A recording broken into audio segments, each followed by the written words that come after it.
बाप ने किया बेटी का सौदा। भाग 3।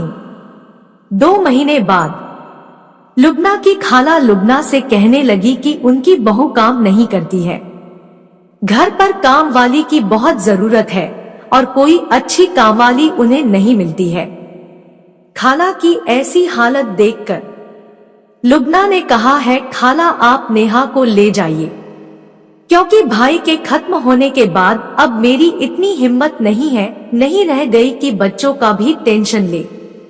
बच्चे और नेहा में बहुत लड़ाई होती है।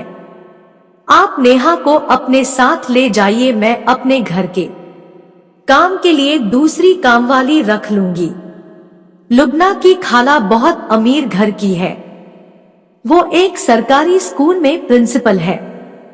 उनका लड़का गवर्नमेंट जॉब करता है और होटल बिजनेस भी है।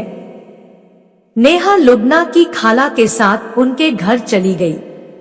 उनके घर में खाला के लड़के, बहू और खाला रहती थी और 2 बच्चे थे और एक लड़की थी जो कि 2 बच्चों से बड़ी थी।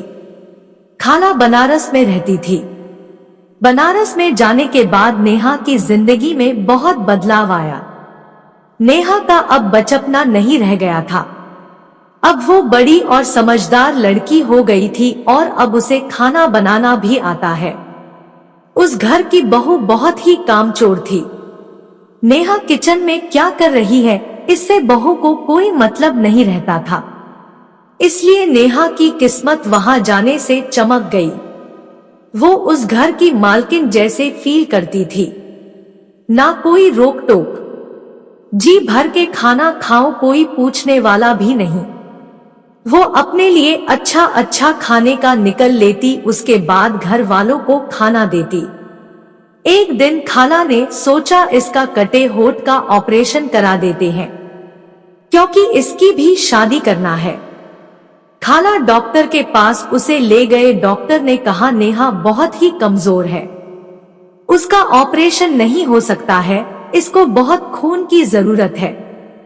खाला ने उसे अब घर का काम नहीं कराती थी, अब बस उसको आराम दिया जाता था। अनार का जूस और अच्छी खाने की सेहत वाली चीज दी जाती थी जिससे उसका खून बढ़े।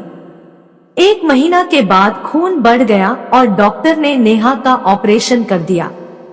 ऑपरेशन के बाद घर वाले नेहा का बहुत ख्याल रखते। अब नेहा पहले से अच्छी दिखने लगी थी। उसकी सबसे बड़ी कमी अब मिट गई थी। अब वो भी बाकी लड़कियों जैसे हो गई थी। नेहा अब बड़ी हो गई थी। उसकी शादी की बात भी चलती थी। अब नेहा बिल्कुल ठीक हो गई तो वह अपने बस्ती चली गई कुछ दिन घूमने के लिए।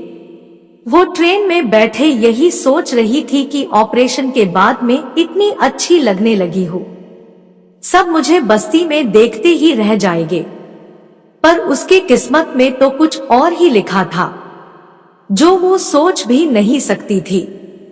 भाग 4 सुनने के लिए वीडियो को लाइक करें और बने रहे कहानी के अगले पन्ने के लिए।